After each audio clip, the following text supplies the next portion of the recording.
Bridge হওয়ার পরও যে সংযোগ সড়কের অভাবে আপনি সবসময় ব্রিজের যানজট সবসময় বেশি লেগেই থাকে। প্রতিনিয়ত যানজট থাকে। ব্রিজটা আপনার চালু না হওয়ার কারণে দেখা যায় যে ব্রিজের এই নতুন ব্রিজের এই পার থেকে আপনার পুরাতন ব্রিজ যাইতেই মিনিমাম 1 ঘন্টা 1.5 ঘন্টা লাগে। ব্রিজটা চালু হইলে দুই পাশে রাস্তা বড় হইলে চালু হলে পরে আর সময় কম লাগতো, শহরে ঢুকতে সময় কম লাগতো। তবে এইটা সরকার প্লাস উদ্বোধন কর্তৃপক্ষ দেখা উচিত কি কারণে ব্রিজটা এখনো চালু হচ্ছে না। আমাদের সমস্যাগুলো সবচেয়ে হচ্ছে এখানে যানজটটা অনেক বেশি হয়, যে যানজটের কারণে অনেকক্ষণ প্রায় 1-1.5 ঘন্টা, অনেক সময় 2 ঘন্টাও থাকতে হয় এবং থাকতে থাকতে অনেকে অসুস্থ হয়ে পড়ে যায়, মানে বিরক্ত বোধ বা অসুস্থ বোধ এরকম হয়ে যায়।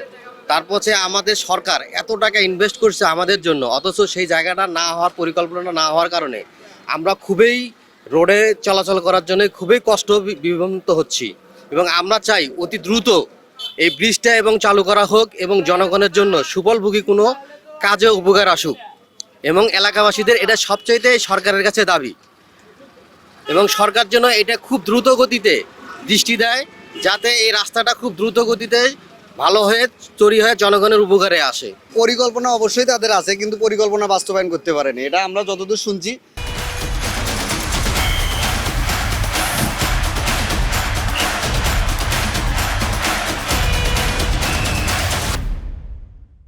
যে সামনে হাফ কিলোর মতো এই পাশে একটা রাস্তা 1/1 রোড হবে, তো তার আগে এগুলো উচ্ছেদ বা এখানকার যাদের ব্যক্তি মালিকানা আছে তাদের টাকা না বুঝে দিয়ে এই ব্রিজটা যে করে এখানে এইভাবেই রাখি দিছে, এটা তো সরকারের ব্যয় না।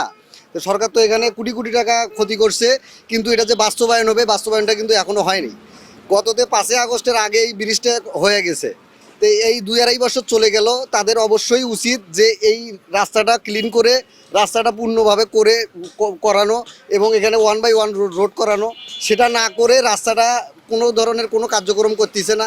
যারা ব্যক্তি মালিকানা, যাদের টাকা দেওয়া প্রয়োজন, তাদের সাথে কোনো কথা বলতেছে না, টাকা পয়সা দিচ্ছে না, কিন্তু ব্রিজটা তারা করে রাখছে। এটা এইভাবে, এটা সরকারি ক্ষতি। এইরকমভাবে করলে তো দেশের কোনো উন্নয়ন হবে না, দেশের উন্নয়ন হবে না। যানজট যেরকম আছে সেই রকমই থাকতেছে, শুধু এই ব্রিজ করে রাখি দিছে।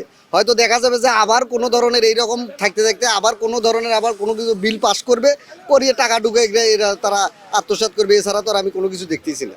জি, আমাদের এখানে যে প্রকল্পটা রয়েছে এর মধ্যে আমাদের গাইবান্ধাতে টোটাল 11টা ব্রিজের কাজ ধরা ছিল। এর মধ্যে একটি ব্রিজ, করতোয়া ব্রিজের কাজ ইতিমধ্যে শেষ হয়ে এখানে যানবাহনের জন্য উন্মুক্ত করে দেওয়া হয়েছে। আর বাকি যে আমাদের 10টা ব্রিজ রয়েছে এর মধ্যে 5টা ব্রিজের আমরা স্ট্রাকচারের কাজ সম্পূর্ণরূপে সম্পূর্ণ করা হয়েছে, কিন্তু অ্যাপ্রোচের কাজ আমরা করতে পারছি না ভূমি অধিগ্রহণ জটিলতার কারণে। আর আমাদের আরও যে 5টা ব্রিজ রয়েছে এগুলোর আমরা স্ট্রাকচারের কাজই করতে পারিনি, এগুলো সিঙ্গেল স্প্যান ব্রিজ ছিল। তো এগুলোর জায়গাগুলো কিছুটা দেখা যাচ্ছে জনগণের জমির মধ্যে পড়েছিল, জন্য জনগণ আসলে টাকা না পাওয়ার কারণে এই কাজগুলো করতে দেয়নি আর কি। তো আমাদের ইতিমধ্যে ভূমি অধিগ্রহণের শেষ এই 1 বছরের মধ্যে ভালো একটা প্রোগ্রেস হয়েছে, আমরা প্রায় এটা শেষের দিকে চলে এসেছি। এটা মেনলি আসলে ডিসি অফিস করছে, আমরা তাদেরকে হেল্প করছি।